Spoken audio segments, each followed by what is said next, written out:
All right, Mike, what do you got for us? All right, you guys were teasing me earlier because I wrote, believe it or not, you might learn something from these two, but I think you will learn something from these two. They have a ton of experience in the game, super talented. Might learn what something. What are your tips for listeners, guys? Like, and the way I like to do this is like make it something that they haven't heard before. Aaron. I mean, gosh, I don't even know what I would say. All I can really say, I don't want to say this is a tip for someone else because what works for you might not work for someone else, but what really worked for me is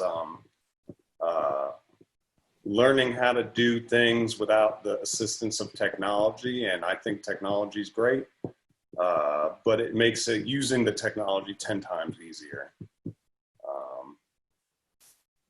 Sometimes it depends on what we're talking about. Are we just talking about DJing? Because sometimes I feel like, at least for me, technology can't be avoided when it comes to like Ableton or I don't know. What are you specifically? Well, yeah. I think Aaron, you might be talking about beat matching. One is very important to learn without just you name it, like beat matching, how songs are structured. That's another one. Understanding gain stages, all that's encompassing of DJing. Yeah, reading a crowd. You know what, Aaron? I don't think we've had someone talk about gain staging before, and I think that's really important. Why don't you elaborate on gain staging?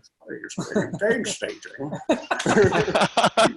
Throughout your signal, right, that you send to the house sound system, there are various volume knobs, and those are keeping called up with those frequencies. I got to do this for work. It's like so yeah, each volume knob is like a stage in your gain path, or you know what I mean.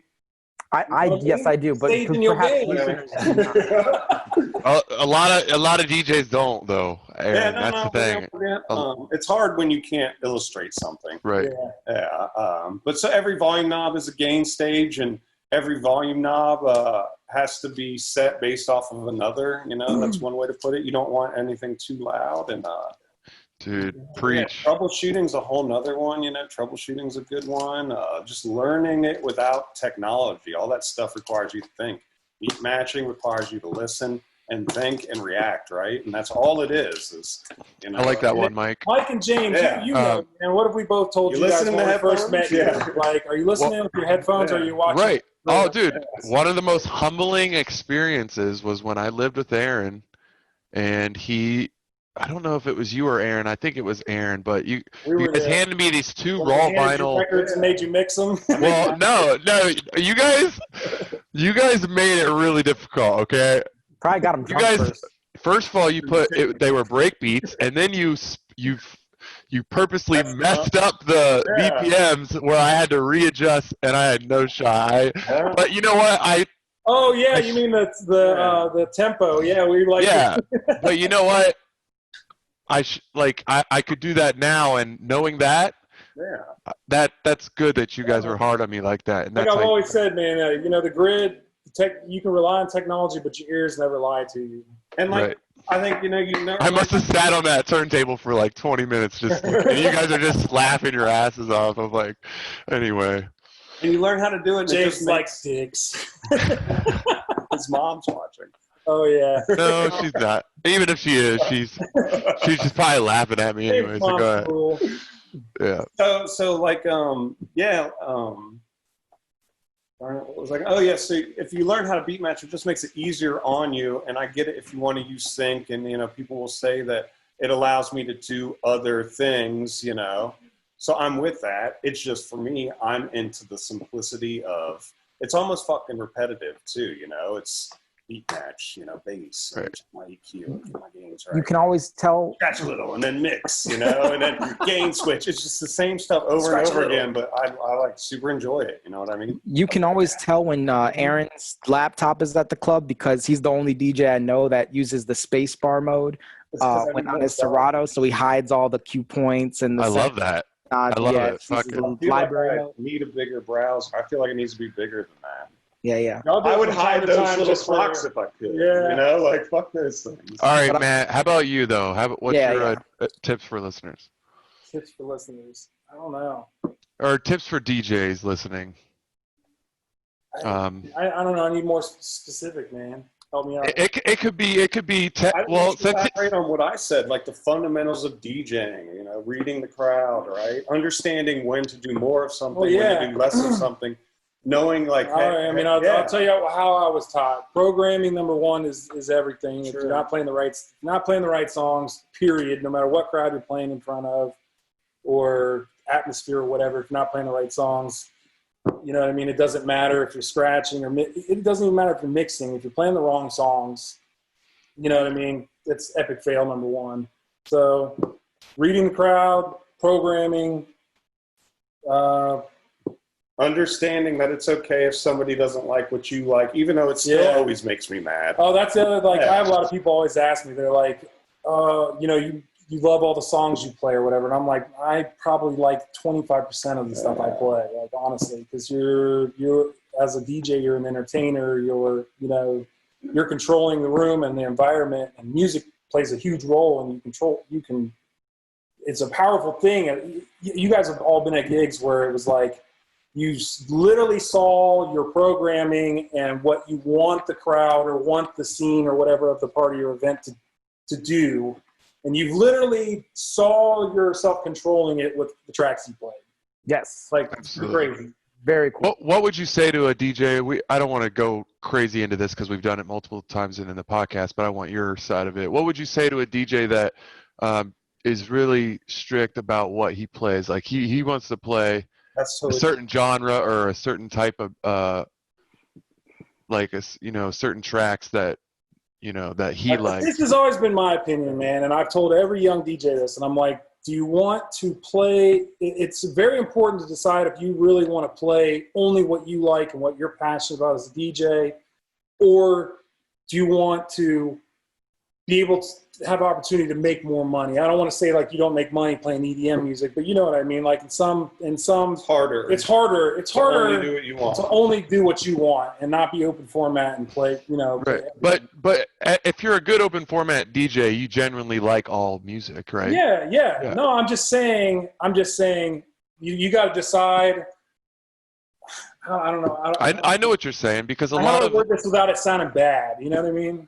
There's a lot more opportunity when you're playing when you're being an entertainer of all music. When you can play open format and play it well, you have way more opportunities for gigs, make money, for exposure, because you become more versatile.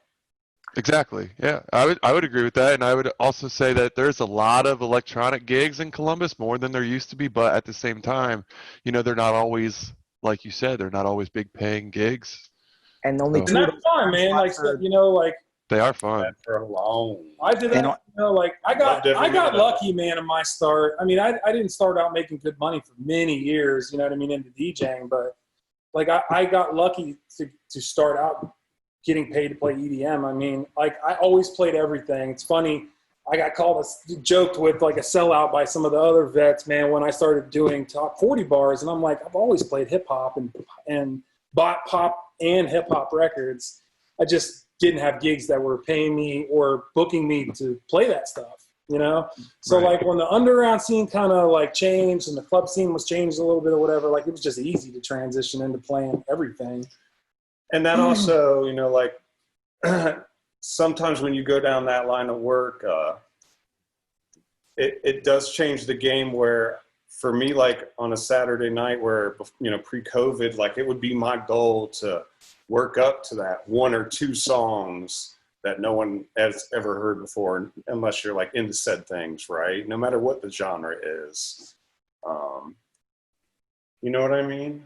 Oh man, I still can think of a night just walking into Novak's and Aaron's like Taylor Swift, Paula Abdul, like, and it was dope. But maybe an hour and a half later, I could drop some unknown house tracks that I personally like, like literally dropping some of the craziest shit, quick mixing, and I like just being like, I don't know how that makes sense, but it's dope and funny, and awesome. Well, that could be another tip for listeners, right? Is build your room. Do what you need to do to get to the tracks that you do what you need to do. I got it. And then cross your fingers that your sneaker. Your sneaker could be another silly song, right? Yeah. That's what was going to be my advice, man. Like I remember being when I was playing at Bullwinkle's, and this DJ I prefer to remain nameless.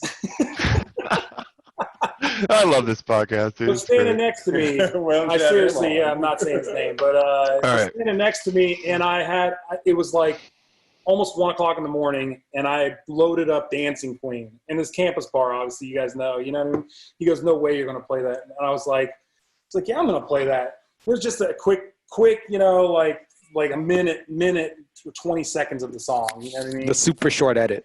Yeah, yep. The extra the short full edit. length, and I'm only going to play 2 seconds of it. Yeah. But he was like, "No way you're going to play that." And I dropped it, man, and the entire bar went nuts and singing it or whatever. And I just looked at him like, and he literally went, and I was like, "Yeah, man, like don't be afraid to like play something you think is absolutely ridiculous, because." And I agree, but I'll tell you what, it sucks when it doesn't work. Yeah, it does. The song after that is the most crucial. Yeah. No matter what. Like I've been like, oh, I'm building these people up, and you're doing some house music remixes, and then I lay this big old bounce style, and everybody stops. Like, No one ever stops the big old bounce. Get out of here. Listen, I have a question for Magic. We're not trying to do a big old bounce. Dutch, and everyone's like, "Huh?" yeah. All right, Mike, what you got? Magic went from having no tips to like 1 million, so that's good. That's good. That's why we're here. I didn't read the Google Doc well enough either. You know, I'm sorry. No one does. I don't know why I do it. All right, guys. Where can people find you on the internet? I'm not on the internet. You are on the internet. What is the internet? I tagged you. Trying to not be. You can find Matt Sorry, man. at his home address, 1370. No, I'm joking. 1377 Gilmore Way. How about this? Is there any like YouTube videos that you guys playing, any shows or recaps or anything that people can find, or you know what I'm talking about? There's some random things on YouTube, I think. If you search my name, it's been a while since I've looked. I made a video on how to modify that CD player to help other people. There you go. Modifying that Hey, CD man. player. That's our technician right here. So I think, Mike, we need to attach the break beats mix to the podcast when we release this. No, it's a good one. It's a good listen, man. Like, it's just a good mix to listen. Like, I've listened to it over and over again, man. Like, It'll make you speed. Yeah. It definitely will make you speed. I've like when I need to stay, if I'm like driving back from Cleveland after a gig, I'll usually throw that one on because it's nice and high energy. I'm not gonna fall asleep. I put it on when I need some energy too. I'm like, yeah. There's no backstory. That came out of thin air. Yeah. That came out of buying a lot of cool break beats off of Beatport. I think Mike asked me about that forever ago. Like, man, you guys must have like really sat down and like, you know, got one with the earth when you put together. I was like, nah, man. Actually, Aaron was like, hey, got these sweet tracks, and I was like, hey, these are sweet. Let's make a mix. Yeah. I'll let the people watch and judge. It's a fantastic mixtape. The cuts are solid. It's well built. It's paced well. These guys are downplaying themselves, and I know it didn't come out of thin air as much as they want you guys to believe that. But I want to move on to the 614 releases. We had a couple this week. We had one Falling from Fear and Lowe is out on Obvious Records. Actually, that'll be out on July 16th, so we'll probably talk about that next week as well. And then You've Got Me by Entel. Entel's been releasing tracks almost weekly. He took a week off last week, but he released You've Got Me this week, and it's been putting out some great stuff. So make sure you check them out, and also check out at 614. They're doing everything as far as, you know, Columbus-based apparel. They just released a bunch of new stuff too on their Instagram. If you're looking for new stuff, they like a lot of new shirt designs and stuff. So, yep. But we appreciate having them as a partner here. Yep. We're gonna wrap it up, guys. You know, a lot of jokes thrown around, but you guys know how much respect I have for both of you.